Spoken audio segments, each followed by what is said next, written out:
さか。つまりカイジ君のカードはどれだ。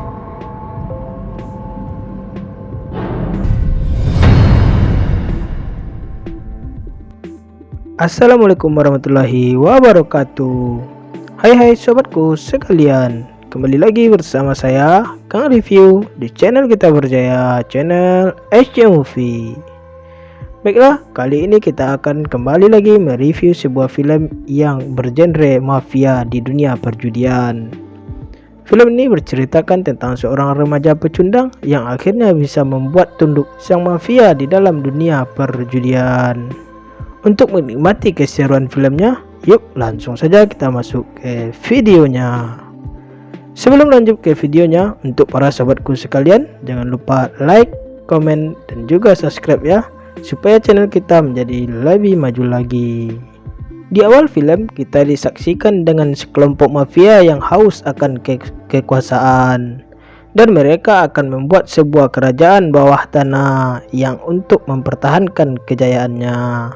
Selanjutnya, adegan pun berlanjut kepada seorang pria remaja yang sedang asik bermain lotre untuk mendapatkan uang 10.000 yen. Ternyata, pria tersebut bernama Taiji. Namun, sangat disayangkan, Taiji malah gagal mendapatkan uang 10.000 yen tersebut. Dia pun tampak sedikit frustasi. Selanjutnya, Taiji pun bergegas untuk pulang ke rumahnya. Dan saat di dalam perjalanan, ia pun bertemu dengan dua orang yang sedang berpasangan. Dan wanita dari pasangan tersebut malah menghinanya karena ia terlihat kumuh layaknya seorang gelandangan. Taiji pun menjadi frustasi karena dia menganggap dunia ini sungguh tidak adil. Dia pun meluapkan emosinya dengan menendang semua mobil yang ada di dekatnya, dikarenakan dia sangat marah kepada orang kaya yang sangat sombong tersebut. Namun apesnya, dia menendang salah satu mobil dari seorang mafia, dan dia pun dibawa oleh ajudan mafia tersebut. Dan ternyata mafia tersebut merupakan tempat ia dan temannya berhutang dahulu. Dan mafia tersebut meminta untuk melunasi hutangnya, dan hutangnya sebesar 10 juta yen, dan termasuk dengan bunganya, dan ditambah lagi dengan kerusakan mobil mafia tersebut. Taiji pun tampak semakin frustasi karena dia hanyalah seorang pecundang yang suka bermain lotre. Mafia tercantik tersebut pun mengancamnya, jika dia tidak membayar hutangnya maka dia akan dibunuh. Taiji pun tampak ketakutan dan ditambah lagi dengan para ajudan yang siap menghajarnya. Namun wanita tersebut memberikan dia sebuah pilihan untuk bisa melunasi semua hutangnya, yaitu akan ada sebuah perjudian yang akan dilakukan di sebuah kapal yang akan berangkat 4 jam lagi, dan dia disuruh untuk datang ke sana. Jika ia beruntung, maka ia akan bisa melunasi semua hutangnya. Selanjutnya, Taiji pun dengan rasa takut sampai ke kapal tersebut, dan di kapal tersebut bertuliskan sebuah harapan. Dengan melihat sebuah harapan, tanpa ragu ia pun mulai memasuki kapal tersebut. Ternyata di dalam kapal tersebut sudah banyak para pecundang yang bergelimang hutang yang ingin bermain judi tersebut. Taiji pun tampak sedikit kebingungan.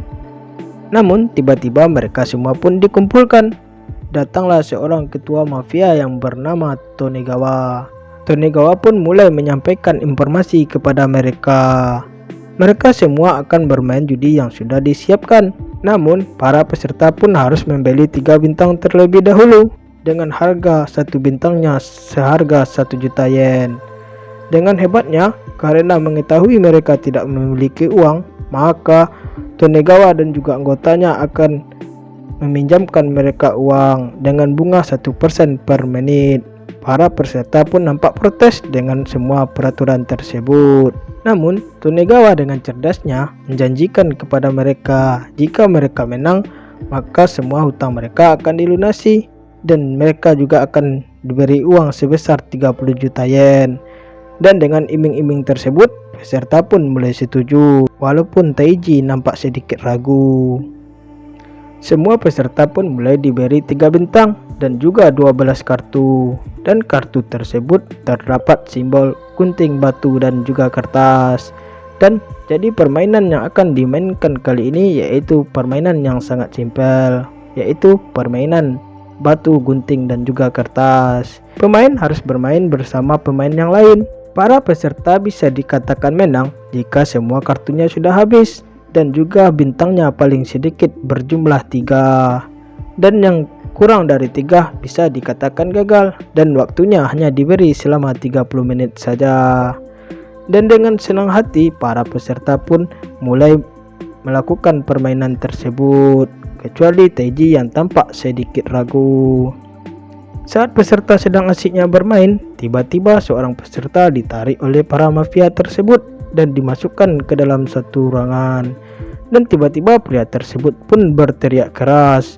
Semua peserta pun tampak menjadi panik. Ternyata hukuman bagi peserta yang gagal adalah mereka akan dijadikan budak untuk membangun istana para mafia yang ada di awal film tadi. Tiba-tiba datanglah seorang pria yang bernama Funai untuk menghampiri Taiji dan ia mengajak Taiji untuk bermain. Dia pun mengajarkan Taiji bagaimana taktik dalam permainan ini, yaitu dengan cara mengeluarkan kartu yang sama sehingga bintangnya tidak akan berkurang karena permainan selalu imbang, dan kartu pun akan habis dikarenakan kartu yang dimainkan langsung dimasukkan ke dalam kotak penyimpanan. Akhirnya Taiji pun setuju. Mereka pun memulai permainan dengan tertawa. Di awal-awal permainan pun berjalan lancar. Namun ternyata Funai pun mengkhianati Taiji dan dia mengeluarkan kartu yang berbeda dengan Taiji sehingga Taiji pun kalah dan bintangnya hanya tersisa 1 dan kartu mereka masing-masing tersisa 1. Taiji pun marah kepada pria tersebut dan mereka pun berkelahi. Mereka berdua pun saling menyebutkan kartu terakhir mereka yang membuat para peserta jadi berkumpul di sana, dan kartu mereka pun yang tersisa menjadi diketahui oleh lawannya masing-masing. Dan ternyata ada seseorang peserta yang ingin membuang kartunya, namun diketahui oleh panitia tersebut. Dan ternyata kartu dari pria tersebut masih ada 10 lagi, sedangkan waktu yang tersisa hanya sedikit lagi. Akhirnya dikarenakan waktu yang sudah sedikit dan para peserta yang tidak mau main lagi, akhirnya Funai pun mendapatkan ide dengan mengumpulkan semua kartu dari para peserta dan dikocok ulang lagi supaya terbagi random lagi, dan semua peserta pun setuju. Kartu pun dikocok kembali dan dikembalikan lagi kepada peserta sesuai dengan jumlah kartu masing-masing. Selanjutnya Funai pun kembali mengajak Taiji untuk bermain. Taiji pun menolaknya, namun Funai berjanji tidak akan bermain curang lagi. Akhirnya Taiji pun mau bermain dengan Funai dengan syarat Funai mau bertaruh 3 bintangnya dengan 1 bintang Taiji dalam satu permainan. Funai pun setuju karena ia tahu bahwa kartunya lebih besar daripada kartu Taiji, dikarenakan dia mempunyai kartu batu sedangkan Taiji mempunyai kartu gunting.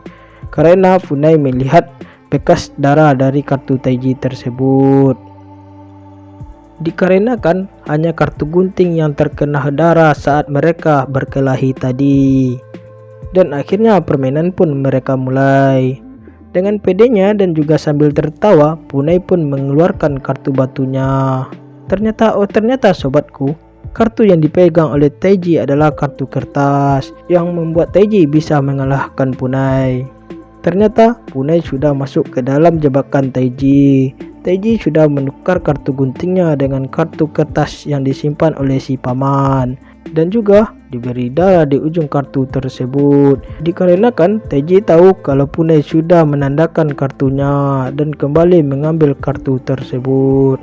Taiji pun mengambil 3 bintang dari Funai dan memberikan 1 kepada sang paman, yang membuat bintang paman dan juga Taiji sama-sama 3. Taiji dan paman pun kembali bermain. Mereka pun terus bermain imbang untuk menghabiskan seluruh kartu paman. Dan kartunya pun habis. Mereka pun tampak sangat bahagia karena sudah memenangkan permainan tersebut. Dan di saat detik-detik terakhir waktu sudah mau habis, ternyata kartu paman masih tersisa 1 yang ada di kantongnya. paman pun tereliminasi. Namun dengan kesetiaan Taiji pun akhirnya ikut tereliminasi bersama paman tersebut. Selanjutnya, adegan pun berganti di sebuah ruangan bawah tanah. Ternyata sobatku sekalian, mereka semua yang tereliminasi dijadikan budak kerja paksa untuk membangun sebuah istana sang raja mafia di awal film. Hari demi hari pun mereka dipekerjakan secara paksa layaknya kerja rodi. Namun mereka tetap diberi upah walaupun hanya sedikit. Datanglah di mana hari pemberian upah tiba.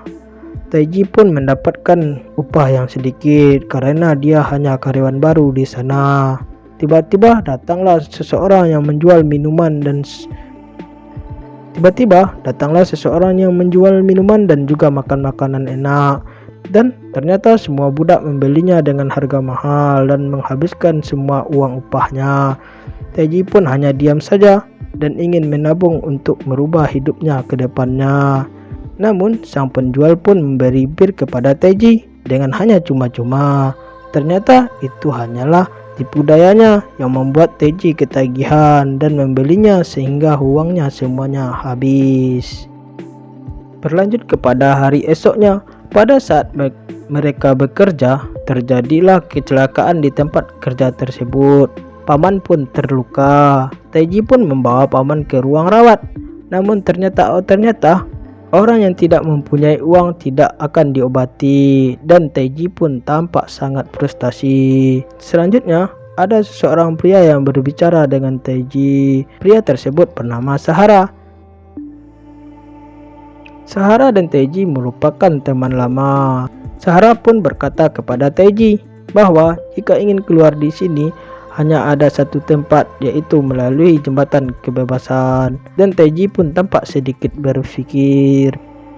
Tiba-tiba pria yang bernama Sahara tersebut karena sudah frustasi, dia pun ingin melalui jembatan kebebasan tersebut.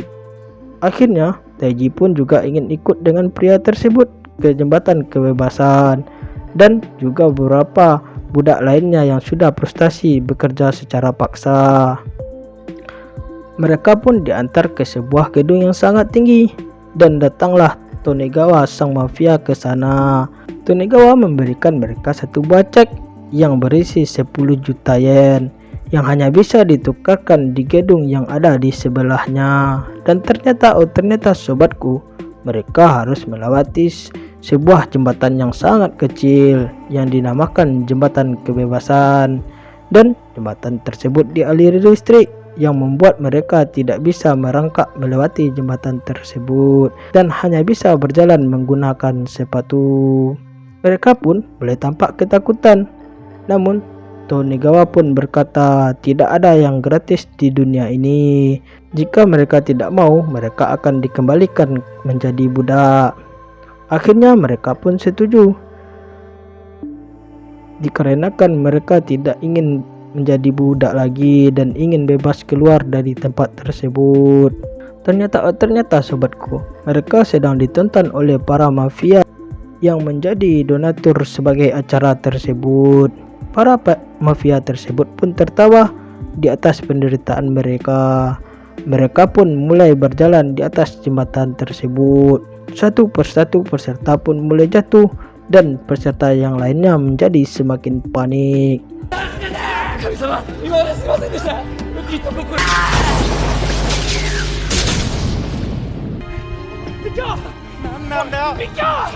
Dan membuat para mafia tersebut menjadi sangat bahagia melihatnya.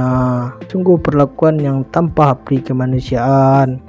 Akhirnya hanya tersisa 3 orang peserta lagi, yaitu Taiji, Paman dan juga Sahara.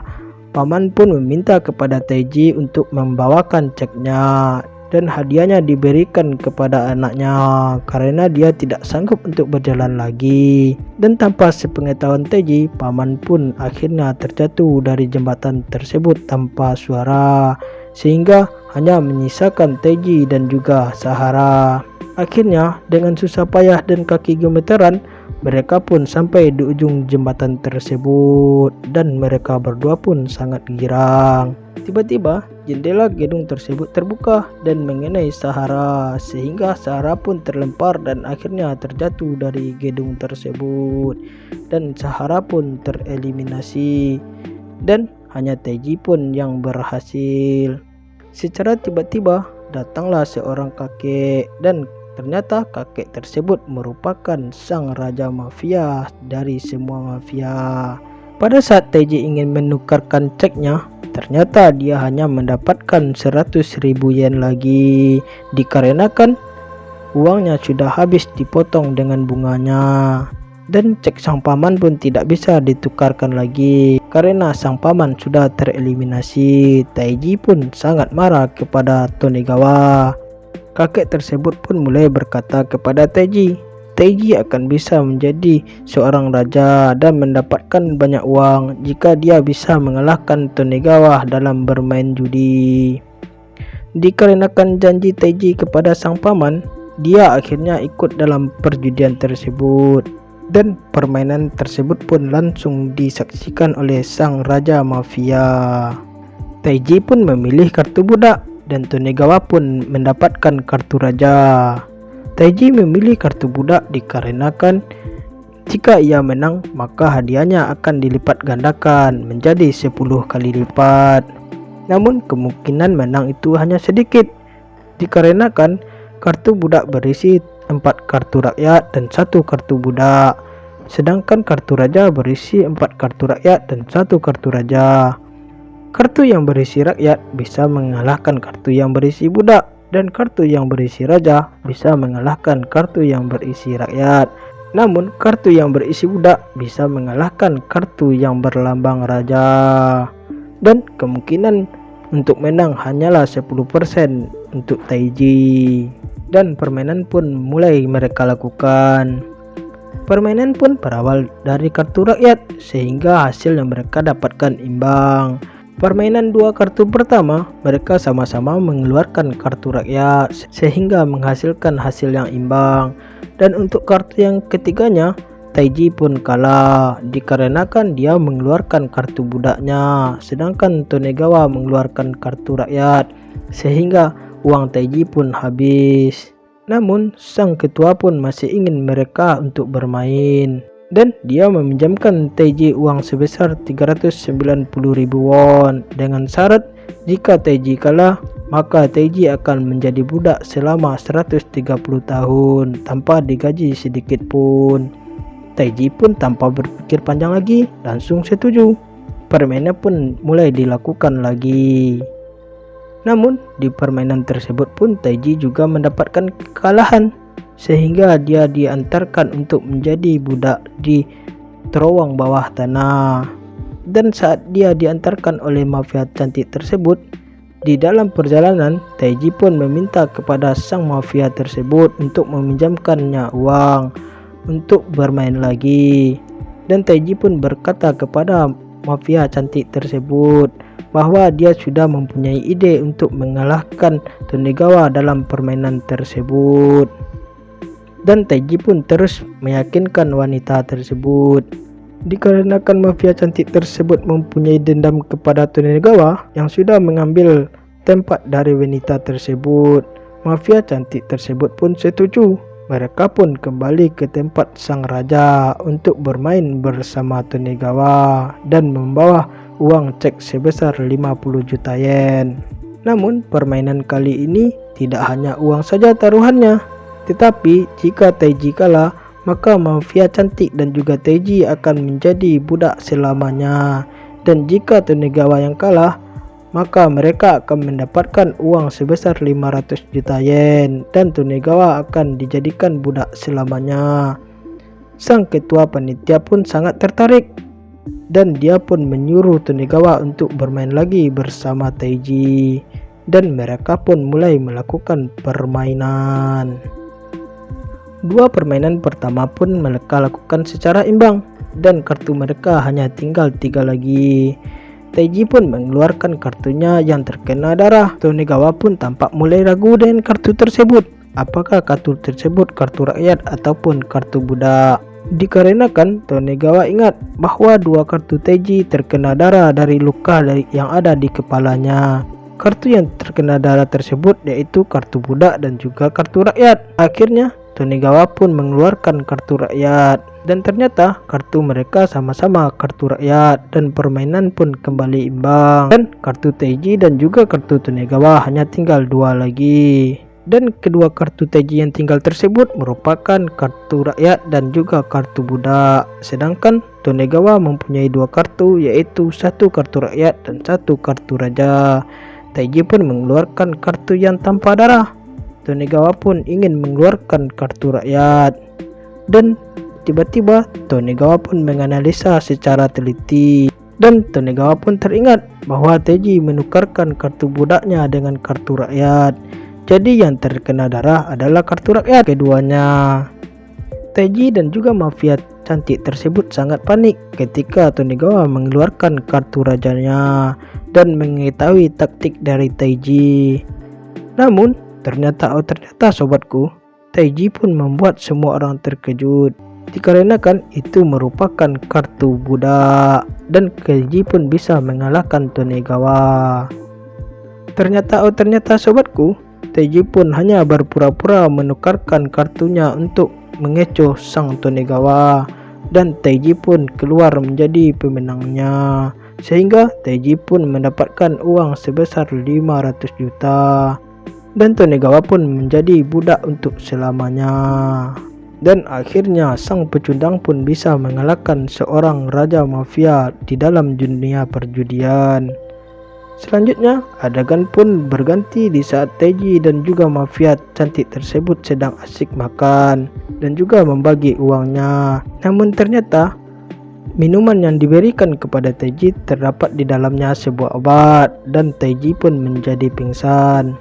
Saat Teiji terbangun, mafia cantik tersebut pun sudah pergi dan meninggalkan sebuah amplop yang berisi surat semua hutang Teiji, dan hanya menyisakan uang sebesar 500.000 yen untuk Teiji, sisa dari semua hutangnya. Dan Teiji pun berteriak dengan kerasnya karena dia kembali hidup menjadi susah lagi. Dan di akhir film bergantilah kepada seorang wanita yang dititipkan uang, dan ternyata wanita tersebut merupakan anak perempuan dari paman yang menitipkan cek kepada Teiji tersebut, dan Teiji pun tampak tersenyum sudah menepati janjinya kepada paman, dan film pun selesai. Oke, terima kasih kepada sobatku semuanya yang sudah setia menonton film ini. Jangan lupa like, komen, dan juga subscribe ya. Dan kepada kalian semua, semoga dimudahkan rezekinya. Untuk para sobatku sekalian, jika ada saran dari kalian untuk film yang selanjutnya, entah itu film perjudian, film mafia, ataupun film gangster, ataupun film India, silahkan ditulis di kolom komentar ya. Terima kasih kepada kalian para sobat semuanya. Sampai berjumpa lagi. Assalamualaikum warahmatullahi wabarakatuh.